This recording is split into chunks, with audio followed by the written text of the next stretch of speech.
Assalamualaikum warahmatullahi wabarakatuh.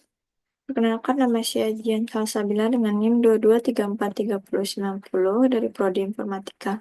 Baiklah, pada video kali ini saya akan mempresentasikan tugas resume tugas minggu ketujuh, resume pada video YouTube Flutter for Beginner. Baiklah, langsung saja pada materi yang pertama, yaitu Introduction to Blog. Apa itu blog? Blog adalah state management pattern yang memisahkan logika bisnis dari UI dalam aplikasi Flutter. Mengapa kita menggunakan blog? Yang pertama, kita memudahkan pemisahan logika bisnis dari UI. Yang kedua, kita bisa memastikan kode lebih rapi, terstruktur, dan mudah diuji. Dan yang ketiga, kita menggunakan reactive programming, di mana UI secara otomatis diperbarui saat state berubah. Konsep dasar blog yaitu yang pertama ada event. Itu untuk perintah yang dikirim ke blog, misalnya login event, logout event. Yang kedua ada state, kondisi aplikasi yang berubah sesuai event, misal login state atau logout state. Yang ketiga ada blog, untuk mengelola state berdasarkan event yang diterima. Yang keempat ada stream, mengalirkan perubahan state ke UI secara reaktif. Untuk materi yang kedua ada converting our out process to block, mengubah alur autentikasi menjadi berbasis blok. Misalnya sebelumnya tanpa blok kita menggunakan provider atau stateful widget untuk mengelola autentikasi. Logika autentikasi bercampur dengan UI atau kurang modular dan sulit dikelola. Lalu setelah migrasi ke blok, kita akan membuat out event seperti login event, logout event, terus membuat out state seperti out login state atau out logout state. Yang ketiga, kita menggunakan outblock untuk menangani alur login atau logout secara terpisah. Baiklah, di sini saya akan menjelaskan kode program out. Yang pertama, out state.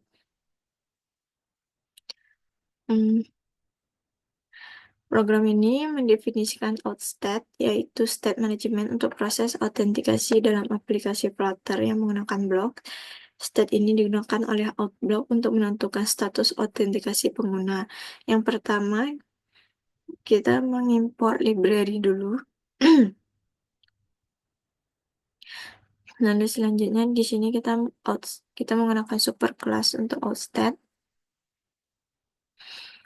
Outstate kelas dasar untuk semua state autentikasi. Kita memiliki isLoading untuk menunjukkan apakah sedang memproses sesuatu dan memiliki loading text, menampilkan teks saat proses loading. Lalu kita yang kedua menggunakan outstate uninitialized. Ini outstate uninitialized itu digunakan ketika aplikasi baru pertama kali dibuka dan belum mengetahui status autentikasi pengguna. Yang ketiga, kita menggunakan outstate registering. Digunakan saat pengguna sedang melakukan register dan memiliki exception untuk menangani error jika registrasi gagal. Yang keempat, kita menggunakan outstate forgot password ini. Digunakan saat pengguna meminta reset password, memiliki hash send email ini untuk menunjukkan apakah email reset password telah dikirim, dan kita memiliki exception di sini untuk menyimpan error jika pengiriman gagal. Selanjutnya di sini ada outstate login. Ini digunakan ketika pengguna telah berhasil login dan user menyimpan data pengguna yang telah login. Yang keenam, kita menggunakan outstate need verification. Ini digunakan ketika pengguna belum memverifikasi emailnya, lalu biasanya akan menampilkan pesan kepada pengguna untuk memeriksa email. Di sini ada outstate logout ini digunakan ketika pengguna logout atau login gagal. Kita memiliki exception di sini untuk menyimpan error jika logout gagal dan menggunakan equatable mixin ini agar state bisa dibandingkan dengan lebih efisien.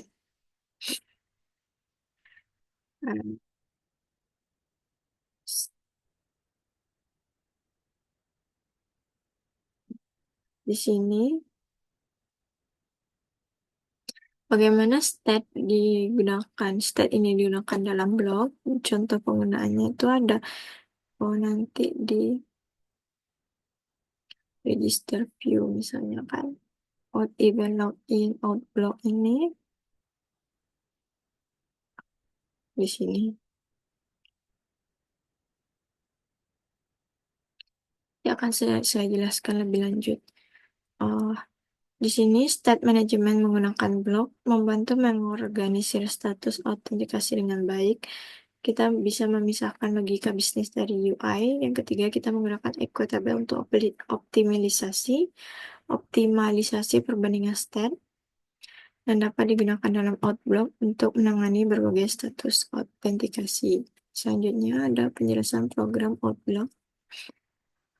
Program ini mendefinisikan berbagai event autentikasi dalam blog yang digunakan untuk mengelola status autentikasi pengguna dalam aplikasi Flutter. Kita menggunakan out event sebagai superclass untuk semua autentikasi. Yang pertama kita mengimpor library. Lalu di sini ada out event. Superclass ini adalah kelas abstrak yang digunakan sebagai superclass untuk semua event autentikasi ditandai dengan immutable.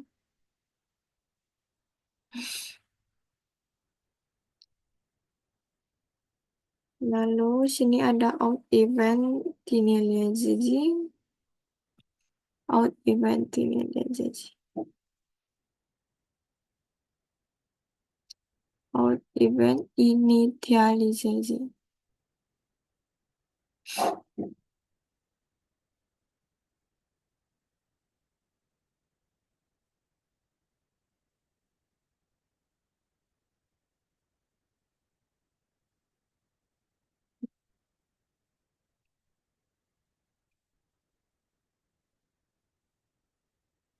Baiklah, di sini kita menggunakan out event initializaji untuk event ini digunakan untuk menginisialisasi autentikasi saat aplikasi pertama kali dijalankan. Biasanya digunakan untuk mengecek apakah pengguna sudah login atau belum.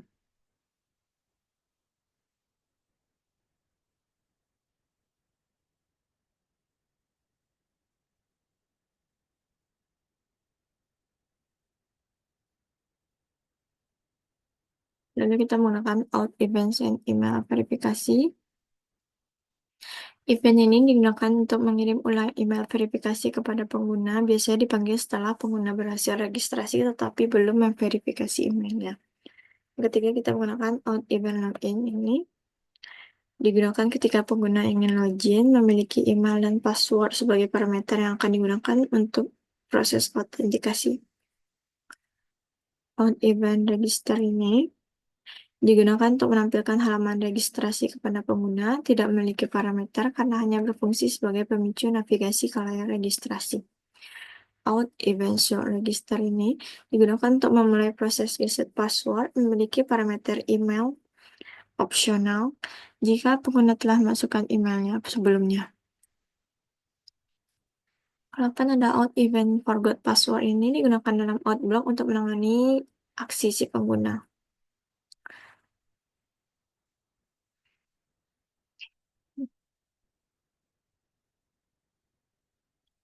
Selanjutnya ada Outlook. Program ini menggunakan blog untuk mengelola status autentikasi pengguna dalam aplikasi Flutter dengan sistem event driven. Yang pertama kita mengimpor kelas. Di sini kelas Outlook.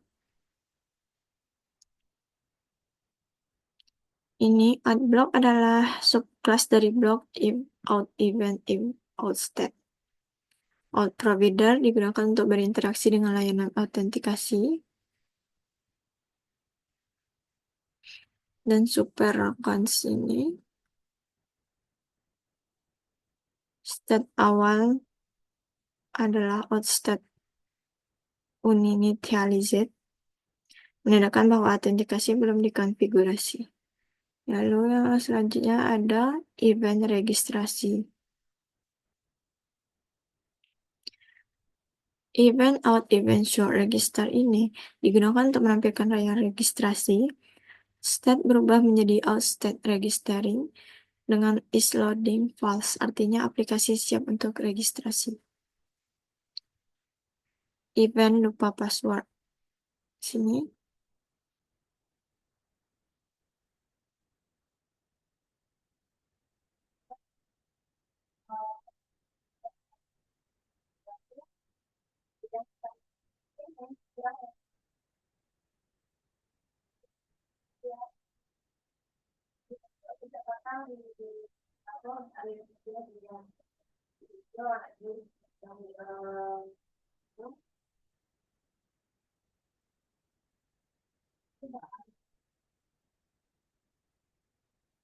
Kemudian di sini, event ini menangani proses reset password. Jika pengguna hanya ingin ke halaman lupa password, aplikasi tidak mengirim email. Dan jika pengguna memasukkan email, maka aplikasi mengirim email reset password dan mengubah state berdasarkan hasilnya. Yang keempat ada event kirim verifikasi email. Ini. Ini saat event ini dipanggil, aplikasi mengirim ulang email verifikasi kepada pengguna. Selanjutnya ada event register. Event registrasi ini.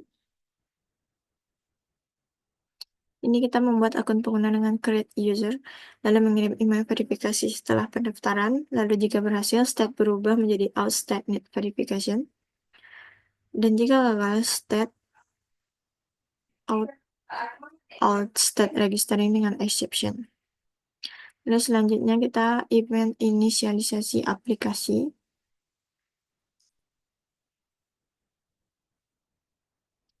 Di sini kita mengecek status pengguna saat aplikasi pertama kali dijalankan. Jika pengguna belum login, state out, state logout. Dan jika pengguna belum verifikasi email, di sini state out, state need verification. Dan jika sudah login dan verifikasi, state out, state login. Kita menggunakan itu. Dan di sini ada event login.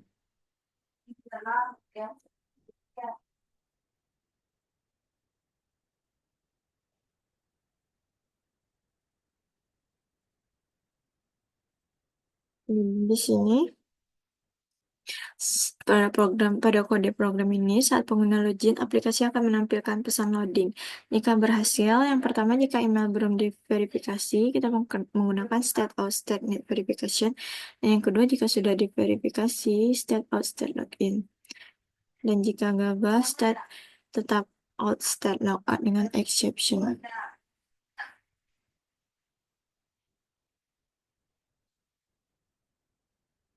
Sini ada event logout.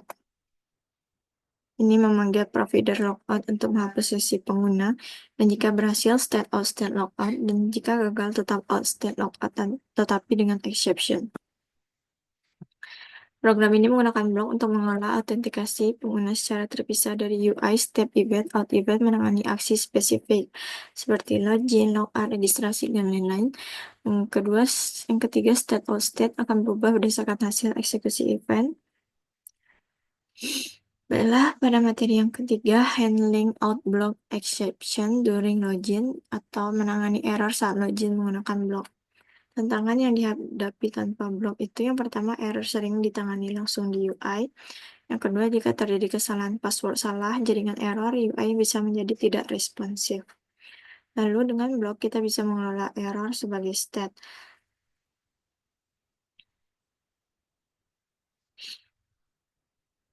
Contoh state untuk menangani error itu programnya class out state login error, extend out state, final string error message. Biasanya terdapat di login view.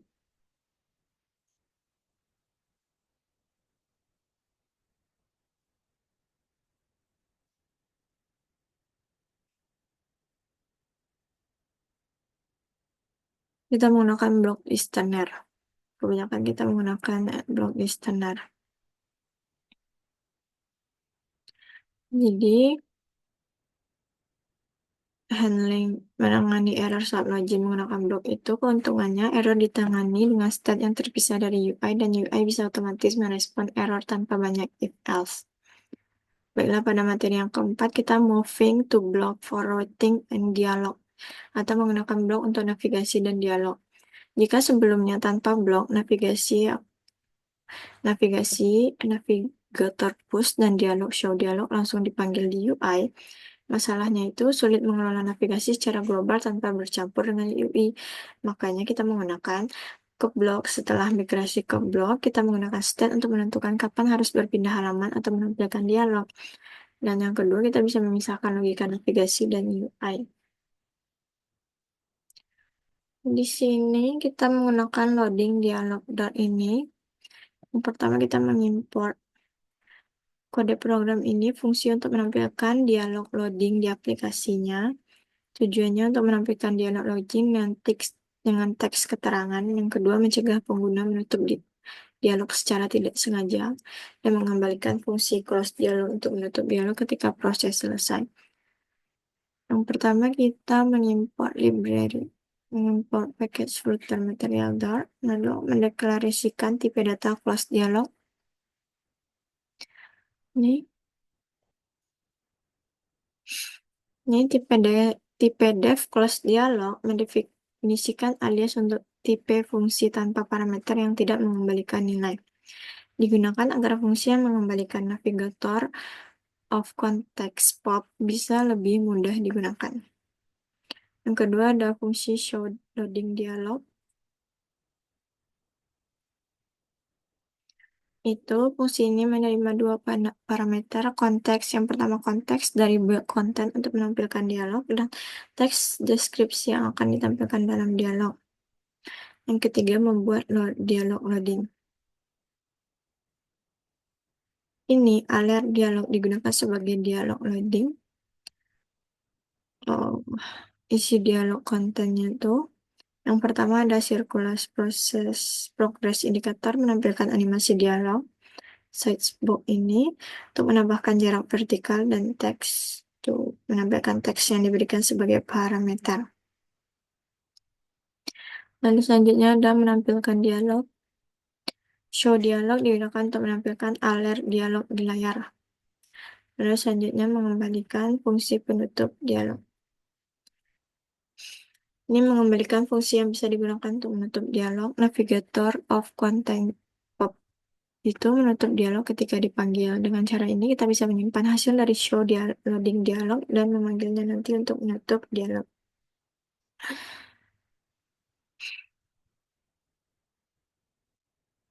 Lalu di sini kita bisa lihat contohnya di register view.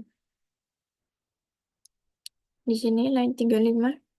Ini termasuk bagian dari moving to block for routing and dialog karena menggunakan block listener untuk menangani perubahan state dan menampilkan dialog error berdasarkan jenis exception yang terjadi saat proses registrasi.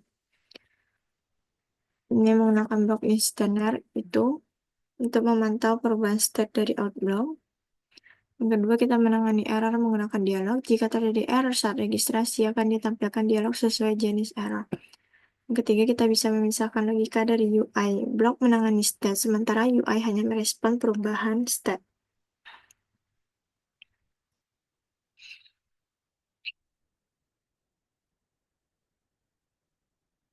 Ya, pada resume tugas minggu ke-7 dapat disimpulkan yang pertama, blok membantu memisahkan logika bisnis dari UI.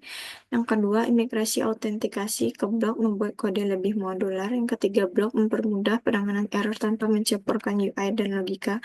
Yang keempat, navigasi dan dialog dikelola dengan blok untuk kode yang lebih bersih. Baiklah, sekian presentasi saya pada hari ini. Jika ada salah kata mohon dimaafkan. Wabillahi taufiq wal hidayah. Assalamualaikum warahmatullahi wabarakatuh.